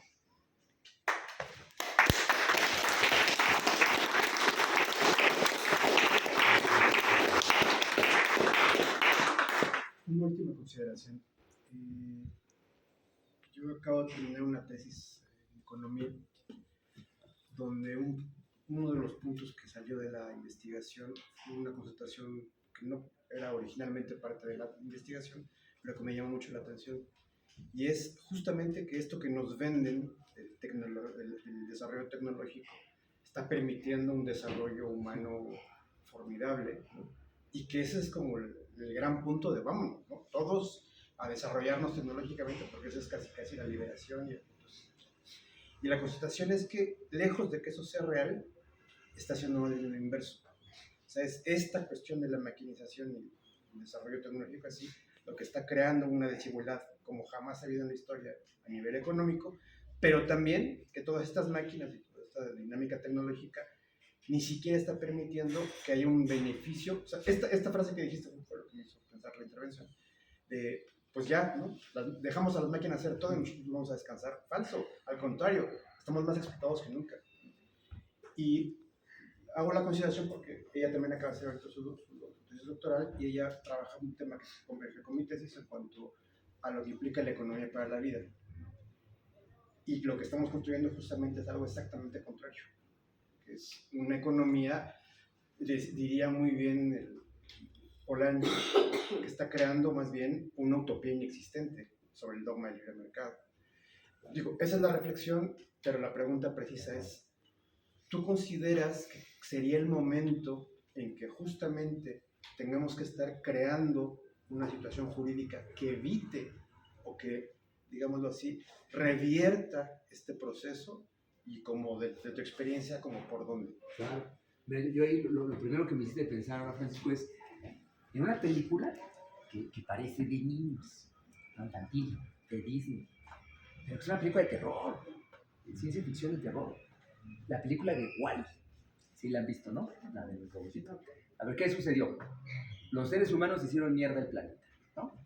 Entonces se hacen una navezota y se suben y es un crucero que andan por la galaxia, ¿no? Operada por máquinas. Viven a todas, según. Y en la Tierra dejan unos robots que andan ahí limpiando y acomodando, y están programados porque si encuentran vida, pues tienen que avisar, y si hay vida, la nave puede regresar, ¿no? Y resulta que el Wall-E encuentra una plantita, y entonces avisa, y bueno, ¿no? Viene toda la trama. Entonces cuando se enteran en la nave, ¿qué pasa? Los despiertan, ¿no? Y no entienden qué pasa, pero dicen, no, pues hay que regresar el comando para regresar. Y luego dudan, pero bueno, sí, hay que regresar. ¿Y luego qué pasa? Las máquinas no quieren regresar. Las máquinas tratan de detenerlos para no regresar, ¿no? ¿Y qué hacen los seres humanos? Los seres humanos se resisten y dicen, no, sí, quieren luchar. Quieren luchar por regresar porque la máquina se les voltea, ¿no? De repente ya toman conciencia y no, sí es cierto, ¿no? Las máquinas están contra nosotros y quieren tomar el control para volver. Pero no pueden. ¿Por qué no pueden? Y es muy gráfico, porque las condiciones de vida en donde existen los degradaron. Intelectualmente, psicológicamente, o sea, el capitán parece un bodoquito, ¿no? Pero además, físicamente. Pues, ¿cómo van a hacer la revolución si no se pueden mover? el pobre cuate, ¿no? Yo de Wall le va a dar un infarto ahorita, ¿no? Un coma diabético, ¿cómo está? ¿Cómo van a ser las revoluciones? ¿No? Bueno, eso hay que pensarlo, pero en nuestra sociedad, ¿por qué eso nos sucede? ¿Cómo vamos a hacer la revolución los esclavos si comemos mal? Tenemos un mal estado de salud por diferentes factores, ¿no? Que tienen que ver con estrategias también de dominio y de control de masas. Pero tenemos esa formación, tenemos una psicología también muy afectada, ¿no? Tenemos muchas dudas, muchos miedos, mucha frustración, competimos, ¿no? Somos individualistas y competimos unos con otros en vez de juntarnos, de organizarnos, ¿no? Y de ser solidarios. En fin, ahorita escuchando a Francisco, pues me acordé que estas representaciones están ahí, ¿no? En películas que son para niños, pero que realmente dan cuenta de procesos históricos que están sucediendo. A mí me parece que es muy importante llevar adelante un trabajo. A ver, el derecho muchas veces, y yo tengo muchos maestros y colegas que piensan esto desde la izquierda, pues no quieren saber del derecho, ¿no? Y dicen derecho y lo ven mal, y más bien dicen, no, porque es un instrumento de dominio, de explotación de masas, no sé qué, ¿no? O de clase, ¿no? De dominio de clase. Y sí es cierto, pero también es un espacio por el que hay que luchar, es un espacio donde tiene sentido dar las batallas, ¿no? Porque es un espacio que te permite construir, los espacios institucionales te permiten construir, ¿no? Y además te dan también, te pueden dar herramientas y te pueden dar armas para la resistencia. Es mejor tener apoyo en una ley, en unas instituciones, que estar a la intemperie, en estado de naturaleza, frente al Leviatán con sus secuaces detrás, ¿no? O sea, pues sí es mejor tener alguna protección, aunque sea mínima. El asunto es que muchas veces, pues en la izquierda, pues desinterés o malas experiencias también, ¿no? Y una percepción negativa sobre lo jurídico y los abogados, pues ha llevado a que no se formen cuadros jurídicos. Yo eso lo vi, mi experiencia en el CONACYT, así fue como empecé a hablar con la ex consejera jurídica, con la maestra. Fue así precisamente, porque llegaron con nosotros al CONACYT y le decían a mi jefa, la directora, necesitamos que nos ayudes, ¿no? O sea, estamos viendo que el presidente nombra ministros y se voltean, ¿no? Yo tengo la responsabilidad de autorizar nombramientos de titulares de jurídicos en las instituciones federales y no hacen las cosas, ¿no? Ponen muchos obstáculos para realmente renovar las instituciones, hacer nuevas leyes, en fin, ¿no? Necesitamos que nos ayudes, hay que hacer un seminario y formación, no sé qué. La doctora dijo, bueno, tienen que conocer a Raimundo, ¿no? Ya fue así que nos conocimos y propusimos un proyecto. Yo les propuse un proyecto pues, de más largo alcance, de varios años, precisamente por la necesidad de formar cuadros jurídicos en la izquierda. Porque de otra manera la izquierda en las calles es una forma de luchar y también se necesitan abogados, ¿eh? Y para ganar en las elecciones también se requieren abogados, pero para tener gobierno, para formar gobierno, para transformar desde las instituciones, todavía más, porque ese lenguaje de las instituciones es el lenguaje jurídico. Son los abogados los que operan, los que muchas veces ponen los obstáculos y las trampas y dicen que sí, claro, pues son los abogados. Los titulares a veces pues, no saben si sí o si no, pero le tienen que hacer caso al abogado porque si no, la amenaza es que se van a meter en un problema de responsabilidades. Entonces los abogados sí son un factor ahí, ¿no? Y además, ¿saben qué operan? Son un gremio que operan como una red en donde ellos, partido político que esté, les da igual. Porque como ellos son técnicos que operan, se acomodan con el color que sea en la política que sea.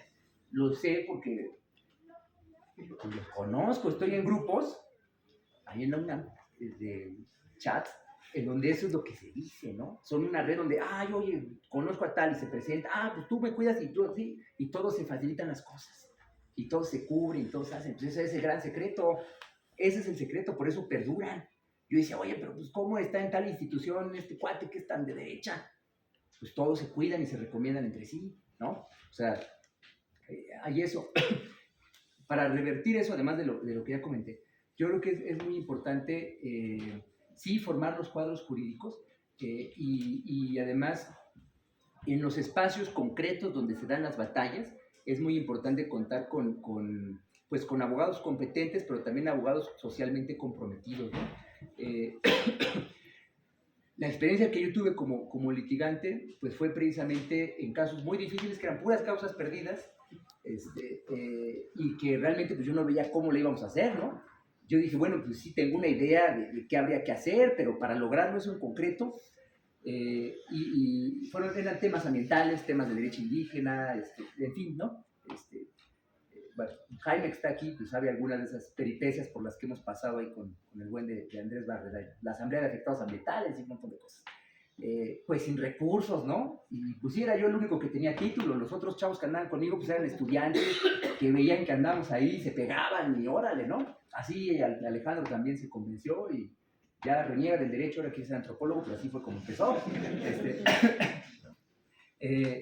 Y nos dimos cuenta que era necesario, ante la falta de cuadros profesionales del derecho, para poder afrontar las circunstancias, era muy importante, ahí sí que acercar el derecho a la gente, y fue donde salió la idea esta de hacer educación jurídica popular, ¿no? Y luego transformar la manera en la que los abogados tradicionalmente llevan los litigios. ¿Qué es lo que sucede? Pues si la gente en sus problemas consiguen un abogado, pues un despacho más grande, más chico, van, y la gente ¿qué hace? Ah, ya, tenemos abogado. Le firma la representación y el poder y no sé qué, y se deslinda de eso, le deja todo al abogado, y el abogado aparece representando como si fuese la persona, ¿no? Y es quien toma las decisiones. Entonces el abogado se autonomiza y empieza a decir que sí, que no, hace más largo o más corto el proceso, negocia por aquí, negocia por acá, busca esto, busca el otro, y a la persona pues le da los informes y se los da como él quiere, ¿no? Y a ver si le entiende. Y hay casos que no deberían llegar tan lejos y llegan lejos, porque se vuelven negocios de los abogados. Ese es un vicio también.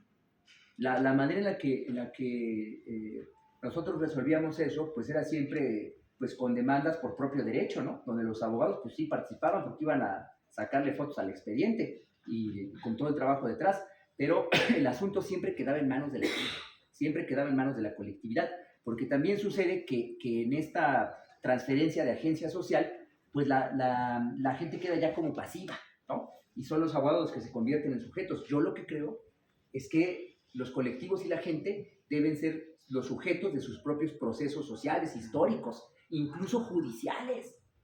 O sea, la gente es la que puede aprender derecho. O sea, la gente tiene mucho sentido para hacer esto y conoce sus propias tragedias, entiende la injusticia mejor que el abogado, el abogado quiere parecer un pinche técnico, quiere parecer una máquina. El abogado es el que quiere ser una máquina, como un técnico sin sesgos. Pero la gente es la que sí vive todos los días la tragedia y la injusticia. En esa tragedia e injusticia también hay sabiduría, porque esa contradicción y esa adversidad lo que genera es sabiduría. Hay mucho que aprender de la gente y la gente puede aprender, y con un poco con acompañamiento y con facilitación, la gente puede sobreponerse y asumir los procesos. Voy a decir algo que, esto sí no me atreví a decirlo ayer, pero sin abogados. En el fondo, pues de lo que se trata es de prescindir de los abogados, porque la gente podría reapropiarse de estas capacidades de gestión jurídica. Podría hacerlo. Nosotros lo que hicimos con el litigio participativo comunitario, en vez de asumir el abogado la representación, fue poner a disposición de la gente las herramientas, el conocimiento, en fin, y trabajar conjuntamente la redacción de las demandas, la preparación de las pruebas, los alegatos. Como no había dinero, imagínense, para que yo estuviera yendo a Quintana Roo, donde llevé los juicios contra Monsanto, los 2 juicios que ganamos con los mayas, pues no había dinero. No había... Ahí fue necesidad. Esto fue por necesidad, no crean que fue una genialidad, fue pura necesidad que nos llevó a hacer estas cosas. La gente tuvo que aprender, no solamente cosas básicas para defenderse con sus asuntos, tuvo que aprender a ir y dialogar ellos con los magistrados, bueno, con el juez de distrito primero y luego los magistrados del colegiado. Y son ellos quienes ya llevaban a cabo las pláticas. Era algo muy interesante porque los magistrados no se lo esperaban. Siempre los ven ahí como pues, gente que no sabe, y pasivos, ¿no? Callados. Pero esta gente hablaba porque había recibido habíamos hecho una formación colectiva donde todos aprendíamos, ¿no? Para el proceso. Ese trabajo fue el que mucha organización, disciplina, compromiso de parte de la gente, que se asumieron, pasaron de ser víctimas a ser sujetos de sus procesos históricos, políticos, judiciales incluso, fue lo que permitió que se ganaran los asuntos. Porque no había un abogado ahí presente, ni había un abogado que pudiese negociar nada. Era la gente directamente con su tragedia, pero con conocimientos y disciplina detrás, formación, organización detrás, afrontando la justicia. Me parece que impulsar este tipo de procesos invitar a la gente a que se acerque al derecho de otra manera, porque todos tienen problemas de injusticias, todos han tenido alguna relación con problemas legales. Hay otra manera de aproximarse a eso. Yo creo que eso es parte de reapropiarse también socialmente del derecho. Y son una serie de estrategias que sería me parece muy significativo impulsar para realmente acercar, no desde fuera la gente al derecho, sino desde dentro acercar el derecho con la gente y que se reconozcan en el derecho, que en vez de cumplir con la norma, obedecer la norma por la amenaza del uso de la fuerza o el uso efectivo de la fuerza, es decir, por la represión, en vez de eso, imagínense cómo sería un derecho en donde eso no tuviese sentido, porque la gente está convencida de que en el cumplimiento de la norma se realiza ella misma de manera individual y colectiva. Me parece que eso es hacia donde deberíamos apuntar, en un derecho que no es producido por un tercero ajeno a la relación social, que es el Estado. Ese es el concepto de heteronomía, sino más bien es producido socialmente al interior de la propia comunidad política. El día de hoy eso no se siente así. Hay una brecha, ¿no? Hay un desajuste, hay un extrañamiento. Bueno, hay que reconciliar. Para todo esto es que sirve la filosofía del derecho de Hegel. No solamente Marx, sino el trasfondo que está ahí, que es la filosofía del derecho de Hegel, ¿no? Que esto es precisamente lo que enseña. Me parece que hacia allí es a donde habría que apuntar y habría que sumar pues, a los planes y programas de estudio. En México no se lee en derecho, no se lee a Hegel, no se lee la filosofía del derecho de Hegel. No saben, pero lo que leen es Kant, ¿no? Lo que leen es Kant, no saben porque tampoco nunca lo han leído, pero detrás de Kelsen y ese formalismo lo que hay es Kant. Lo que debiésemos leer en una visión mucho más comunitaria de reconstrucción de la comunidad es a Hegel, trazado, atravesado por la crítica que hace Marx al manejo de las abstracciones, por supuesto, ¿no? El idealismo. Pero Hegel, eso no lo hemos hecho. Yo creo que sería muy importante pues, incorporar estas discusiones también en la formación, ¿no? Y en espacios como el que ahora tienen ahí con la ministra Batres de discusión de estos temas, pues es bien importante porque pues cualquier trinchera vale para sumar y para formar una conciencia jurídica diferente y coadyuva, me parece a mí, en la transformación de la cultura jurídica neoliberal que hemos heredado, ¿no? Y bueno, pues eso, muchas gracias.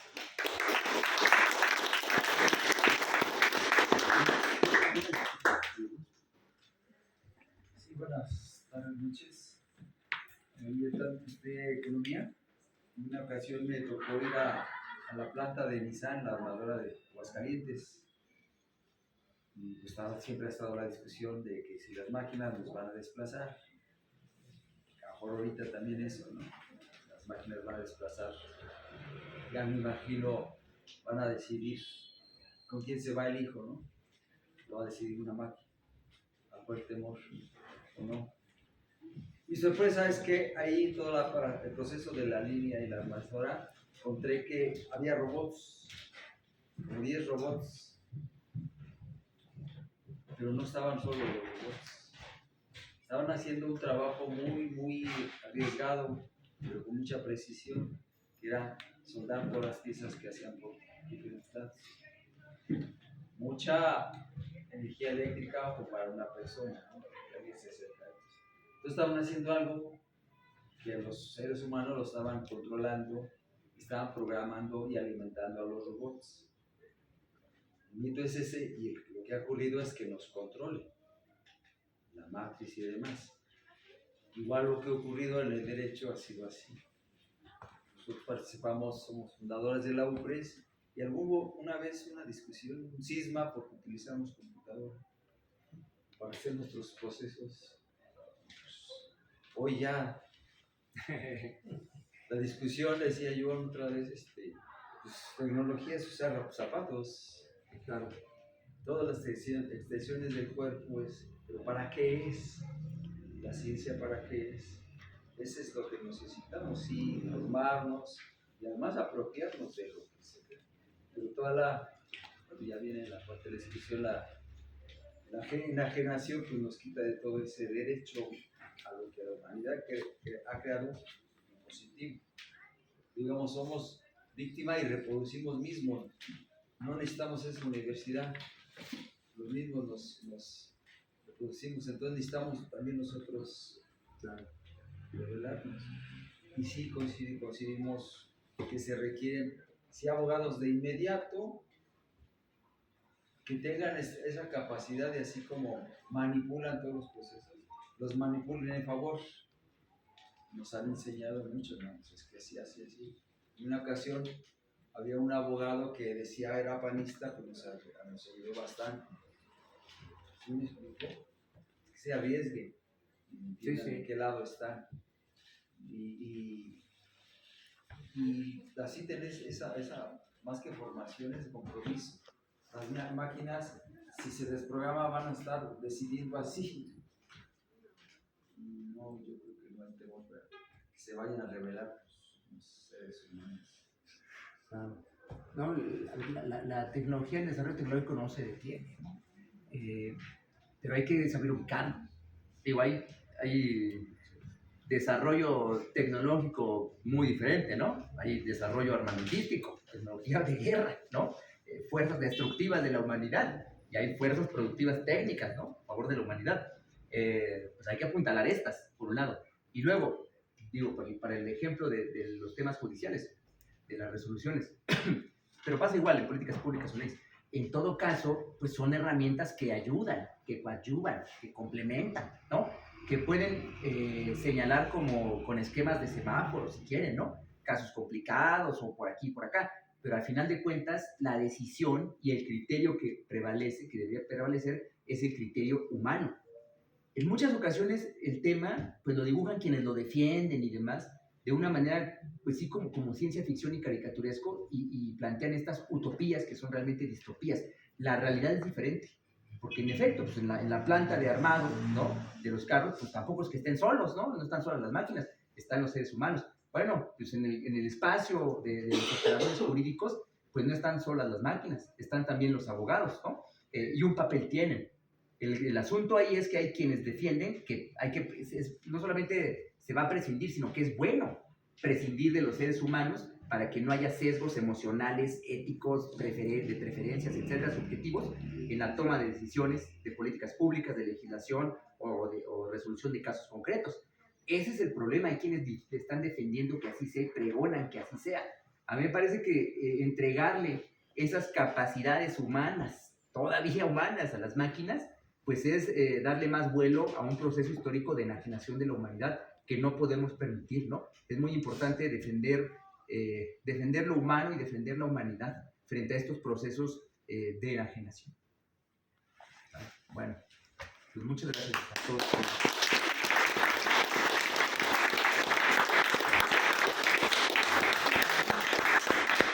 Pues están cordialmente invitados, esperados y motivados, entusiasmados, con muchas ganas de leer el libro de Raimundo. Aquí lo pueden encontrar. Muchas gracias por su asistencia, muchas gracias por sus comentarios, Raimundo. No, David, muchas gracias. Y muchas gracias aquí a nuestros anfitriones que nos recibieron hoy en Volcán. Muchas gracias.